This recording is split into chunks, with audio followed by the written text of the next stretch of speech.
WhatsApp guys, my name is Chaitanya and welcome back to my YouTube channel. So guys, इस video में मैं आपके साथ पूरा का पूरा रोड मैप डिस्कस करूंगा कि आप एक बिजनेस एनालिस्ट कैसे बन सकते हैं। चाहे आप एक कॉलेज स्टूडेंट है, चाहे आप एक फ्रेशर है, चाहे आप एक एक्सपीरियंस प्रोफेशनल है, मैं सारी की सारी बातें आपके साथ डिटेल में डिस्कस करूंगा जो भी आपको माइंड में रखनी होंगी एक बिजनेस एनालिस्ट बनने के लिए। सो गाइज, इस वीडियो को एंड तक जरूर देखना। इस वीडियो के एंड में मैं आपको सारे के सारे फ्री रिसोर्सेज प्रोवाइड कराऊंगा जहां से आप वो सारी की सारी स्किल्स सीख सकते हैं जो एक बिजनेस एनालिस्ट बनने के लिए चाहिए होती हैं। तो इस वीडियो को एंड तक जरूर देखना है। चलिए अब हम बढ़ते हैं अपनी वीडियो की तरफ। सो गाइस, वीडियो स्टार्ट करने से पहले मैं सबसे पहले आपको ये बताना चाहूंगा कि बिजनेस एनालिस्ट करते क्या हैं। तो बिजनेस एनालिस्ट बेसिकली अपने क्लाइंट्स को या दूसरी कंपनीज को उनकी बिजनेस प्रॉब्लम्स को सॉल्व करने में हेल्प करते हैं। एंड ये बिजनेस प्रॉब्लम किसी भी नेचर की हो सकती है। ये फाइनेंशियल रिलेटेड प्रॉब्लम हो सकती है या ये कोई स्ट्रैटेजी रिलेटेड प्रॉब्लम हो सकती है। तो बिजनेस एनालिस्ट बेसिकली इन प्रॉब्लम्स को सुनता है एंड इस प्रॉब्लम को समझता है एंड उसके बाद इस प्रॉब्लम को सॉल्व करने के लिए एक स्ट्रैटेजी सजेस्ट करता है अपने क्लाइंट्स को या कंपनीज को। एंड फिर वो कंपनी उस स्ट्रैटेजीज को अपनाती है या उसमें कोई चेंजेस वगैरह सजेस्ट करती है एंड उसके बाद वो प्रॉब्लम सॉल्व होती है। एंड अगर आपको कोडिंग वगैरह में इंटरेस्ट नहीं है, आपको ज्यादा देर लैपटॉप के सामने बैठने में मजा नहीं आता है, तो बिजनेस एनालिस्ट आपके लिए एक परफेक्ट रोल है, क्योंकि बिजनेस एनालिस्ट में मिनिमम कोडिंग रिक्वायर्ड होती है एंड बिजनेस एनालिस्ट में बहुत ही मिनिमम टेक स्टैक रिक्वायर्ड होता है। तो अगर आपके पास एक थोड़ा बहुत भी आपको बेसिक कोडिंग वगैरह आती है तो आप एक बिजनेस एनालिस्ट बन सकते हैं। एंड अगर आपको स्ट्रैटेजी साइड में इंटरेस्ट है एंड आपको बिजनेस साइड में इंटरेस्ट है एंड आपको टेक्निकल रोल्स में इंटरेस्ट नहीं है, तो बिजनेस एनालिस्ट आपके लिए एक परफेक्ट रोल है। सो गाइस, वीडियो में आगे बढ़ने से पहले मैं आपके साथ एक और चीज शेयर करना चाहूंगा। तो बहुत सारे लोग business analyst and data analyst को एक ही रोल समझ लेते हैं, बट ये दोनों ही काफी अलग रोल्स हैं। तो डेटा एनालिस्ट थोड़ा ज्यादा ही डेटा ओरिएंटेड एंड थोड़ा ज्यादा ही टेक्निकल रोल है, जिसमें आपको पाइथन, मशीन लर्निंग, सीक्वल वगैरह आना चाहिए। एंड बिजनेस एनालिस्ट थोड़ा सेमी टेक्निकल रोल है, जिसमें आपको मिनिमम टेक्निकल स्किल्स आनी चाहिए। थोड़ी बेसिक अगर प्रोग्रामिंग वगैरह भी आती है तो काफी है एक बिजनेस एनालिस्ट के लिए। एंड बिजनेस एनालिस्ट में आपका बिजनेस एक्यूमेंट थोड़ा ज्यादा अच्छा होना चाहिए एंड आपकी प्रॉब्लम सॉल्विंग स्किल्स थोड़ी ज्यादा अच्छी होनी चाहिए। तो बिजनेस एनालिस्ट एक सेमी टेक्निकल रोल है एंड डेटा एनालिस्ट एक प्योरली टेक्निकल रोल है। सो गाइस, चलिए अब हम बढ़ते हैं रिक्वायरमेंट्स एंड क्वालिफिकेशंस की तरफ जो आपको चाहिए होगी एक बिजनेस एनालिस्ट बनने के लिए। तो मिनिमम रिक्वायरमेंट तो ये है कि आपके पास एक ग्रेजुएट डिग्री होनी चाहिए बिजनेस एनालिस्ट बनने के लिए। बट अगर आपके पास इकोनॉमिक्स में डिग्री है, कॉमर्स में डिग्री है, या इंजीनियरिंग में डिग्री है, या एमबीए में डिग्री है, तो आपको थोड़ी ज्यादा प्रेफरेंस दी जाएगी बिजनेस एनालिस्ट के रोल्स के लिए। एमबीए प्रोफेशनल्स को थोड़ी ज्यादा प्रेफरेंस मिलती है, क्योंकि एमबीए में काफी डीप में सिखाया जाता है बिजनेस रिलेटेड चीजें एंड स्ट्रैटेजी साइड की जो चीजें होती हैं, तो उनके पास थोड़ी ज्यादा नॉलेज होती है बिजनेस की। तो इसलिए एमबीए प्रोफेशनल्स को थोड़ी ज्यादा प्रेफरेंस मिलती है बिजनेस एनालिस्ट के रोल्स में। बट ऐसा नहीं है कि बाकी लोगों को प्रेफरेंस नहीं मिलती। आजकल स्किल सेट बहुत ज्यादा जरूरी होता है, तो अगर आपके पास राइट स्किल सेट है तो आपको बिजनेस एनालिस्ट बनने से कोई भी नहीं रोक सकता। तो अब हम बढ़ते हैं स्किल सेट की तरफ कि आपको क्या क्या स्किल सेट रिक्वायर होगा एक बिजनेस एनालिस्ट बनने के लिए। सो गाइस, वीडियो में आगे बढ़ने से पहले इस वीडियो को लाइक जरूर कर देना एंड चैनल को सब्सक्राइब भी कर देना। इससे काफी ज्यादा मोटिवेशन मिलती है ऐसी और भी ज्यादा वीडियोस बनाने के लिए। सो गाइस, बिजनेस एनालिस्ट बनने के लिए जो सबसे इंपॉर्टेंट स्किल है वो है प्रॉब्लम सॉल्विंग स्किल्स। तो लेट सपोज मैं अपनी कोई प्रॉब्लम लेके आया हूँ एंड आप एक बिजनेस एनालिस्ट हैं, तो आप उस प्रॉब्लम को कैसे मल्टीपल पार्ट्स में डिवाइड करेंगे, कैसे उस प्रॉब्लम से रिलेटेड स्ट्रैटेजीज डेवलप करेंगे, ये काफी ज्यादा एक इंपॉर्टेंट स्किल है बिजनेस एनालिस्ट बनने के लिए। क्योंकि बिजनेस एनालिस्ट का काम ही यही होता है कि अपने क्लाइंट्स की प्रॉब्लम्स को सॉल्व करना।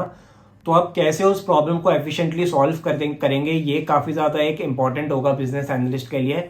एंड प्रॉब्लम सॉल्विंग स्किल्स के बाद जो सेकंड मोस्ट इंपॉर्टेंट स्किल है वो है एमएस एक्सेल। एमएस एक्सेल एक काफी ज्यादा अंडररेटेड स्किल है, बट ये काफी ज्यादा एक इंपॉर्टेंट स्किल है कोई भी जॉब के लिए and specially business analyst roles के लिए।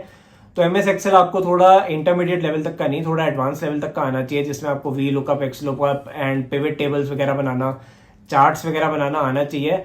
एंड ये आपको थोड़ा एडवांस लेवल में सीखना होगा। एमएस एक्सेल के बाद जो थर्ड मोस्ट इंपॉर्टेंट स्किल है वो है SQL, which is structured query language.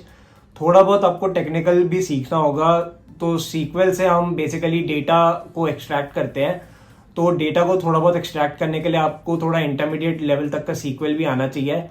And SQL के बाद थोड़ा आपको डैशबोर्डिंग आनी चाहिए। तो डैशबोर्डिंग में अगर आपने टैबलू एंड पावर बीआई सीख लिया तो वो काफी ज्यादा अच्छा होगा, क्योंकि आप कोई भी जब प्रॉब्लम को सॉल्व कर रहे होंगे तो उसको रिप्रेजेंट करने के लिए आपको थोड़ा बहुत टैबलू, डैशबोर्डिंग या पावर बीआई सीखना होगा, ताकि आप उसको थोड़ा एक अच्छे से रिप्रेजेंट कर सके अपने क्लाइंट्स के सामने या अपने स्टेक होल्डर्स के सामने।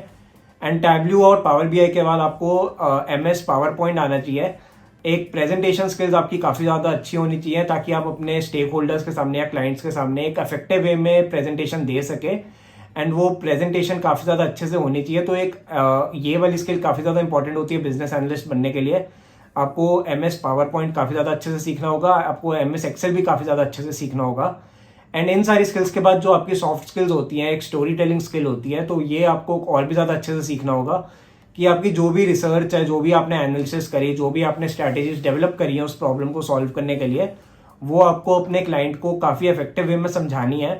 तो वो आप ऐसे ही समझा सकते हैं कि आप पहले तो एक काफ़ी इफेक्टिव पावर पॉइंट प्रेजेंटेशन बनाएं, एंड उस पावर पॉइंट प्रेजेंटेशन को जब आप एक्सप्लेन कर रहे होंगे तो उसमें आपकी स्टोरी टेलिंग स्किल्स देखी जाएंगी कि आप उस पावर पॉइंट को कैसे एक्सप्लेन कर रहे हैं, कितना इफेक्टिवली एक्सप्लेन कर पा रहे हैं। तो इसलिए स्टोरी टेलिंग स्किल्स भी आनी चाहिए। एंड अगर आपने ये सारी स्किल्स काफ़ी ज़्यादा अच्छे से सीख लिया एंड आपने इन स्किल्स को एस कर लिया, तो आप एक सक्सेसफुल बिजनेस एनालिस्ट जरूर बन सकते हैं। सो गाइस, चलिए अब हम बात करते हैं रेज्यूमे क्रिएशन की, जो आपको चाहिए होगा एक बिजनेस एनालिस्ट रोल में अप्लाई करने के लिए। तो जो भी आपका रेज्यूमे होगा उसमें आपको ये सारी की सारी स्किल्स मेंशन करनी होगी जो भी मैंने आपको बताई हैं। जो 4 मोस्ट इंपॉर्टेंट स्किल्स हैं वो हैं MS Excel, MS PowerPoint, Tableau and sequel.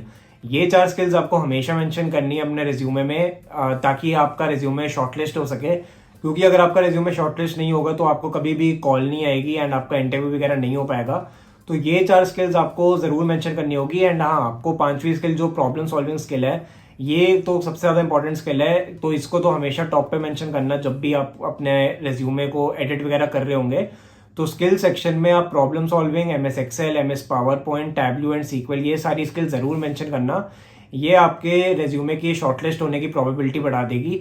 And इसके अलावा आप अपनी जो लिंक्डइन प्रोफाइल है उसको काफ़ी ज़्यादा अच्छे से बनाइए, अपनी एक फॉर्मल सी प्रोफाइल पिक्चर लगाइए एंड उसमें आप अपनी सारी की सारी स्किल्स ऐड कीजिए, अपने प्रोजेक्ट्स ऐड कीजिए, अपना एक्सपीरियंस वगैरह ऐड कीजिए। अगर आपके पास इंटर्नशिप एक्सपीरियंस है तो वो ऐड कीजिए। एंड अपने फ्रेंड्स एंड फैमिली मेम्बर्स को बोलिए एंड अपने कॉलीग्स को बोलिए कि आपको आपके स्किल्स पे इंडोर्स वगैरह करें। तो इससे आपकी लिंक्डइन प्रोफाइल को बूस्ट मिलेगा एंड रिक्रूटर्स आपको आपकी लिंक्डइन प्रोफाइल से भी अप्रोच कर सकते हैं। ये आज के टाइम में काफ़ी ज़्यादा इंपॉर्टेंट हो गया, क्योंकि बहुत सारे लोग लिंक्डइन प्रोफाइल ज़रूर मंगाते हैं, लिंक्डइन प्रोफाइल ज़रूर देखते हैं जब भी आपको वो कॉल करते हैं। तो कोई भी रिक्रूटर आपको कॉल करने से पहले आजकल लिंक्डइन प्रोफाइल ज़रूर चेकआउट करेगा कि आपका क्या इंटर्नशिप एक्सपीरियंस है या क्या आपका प्रोफेशनल एक्सपीरियंस रहा है। तो ये दोनों चीज़ें काफ़ी ज़्यादा इंपॉर्टेंट है। रिज्यूमे में ये सारी स्किल्स मेंशन होनी चाहिए एंड आपकी LinkedIn profile up to date होनी चाहिए, तभी आपको कॉल आएगा। अगर ये दोनों चीज़ें आपकी अप टू डेट नहीं है तो आपको कॉल आने के चांसेस कम हो जाएंगे एंड आप एक बिजनेस एनालिस्ट फिर नहीं बन पाएंगे, या आपको काफ़ी ज़्यादा मुश्किल होगी एक बिजनेस एनालिस्ट बनने के लिए। सो चलिए गाइस, हम बात करते हैं बिजनेस एनालिस्ट की सैलरीज के बारे में। तो इंडिया में जो एक एवरेज सैलरी पैकेज है बिजनेस एनालिस्ट का, वो 6 लाख पर एनम है, जिसमें मिनिमम सैलरी 4 लाख है एंड मैक्सिमम सैलरी 1 करोड़ तक है। जो हमारी टॉप मैनेजमेंट कंसल्टिंग फर्म्स हैं जैसे कि BCG है, बेन है, मैकेंसी है, इनमें सैलरी पैकेजेस बिजनेस एनालिस्ट के 1 करोड़ तक बड़े आराम से होते हैं, क्योंकि ये मैनेजमेंट कंसल्टिंग फर्म्स हैं। इनका काम ही यही होता है कि दूसरी कंपनीज की प्रॉब्लम्स को सॉल्व करना। एंड इसके बाद हमारी बिग 4 कंपनीज है, Deloitte, KPMG, EY and PwC। इनमें भी जो बिजनेस एनालिस्ट होते हैं उनको भी काफ़ी ज़्यादा अच्छी सैलरीज दी जाती है, क्योंकि ये भी कंसल्टिंग फर्म्स हैं।